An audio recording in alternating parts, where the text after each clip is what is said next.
Why do they call it that? I don't know. Why do they care? They're just kids. What do you mean by that? They're just kids. We're talking about Gaza kids, Palestinian kids who have witnessed the most horrific things imaginable. They've seen their friends and family get killed, their homes destroyed, their schools bombed. And when they try to escape the bombing, they get shot at.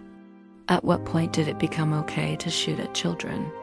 It's not just a war. It's not just a battlefield. This is Gaza, and these kids are telling us that it hurts.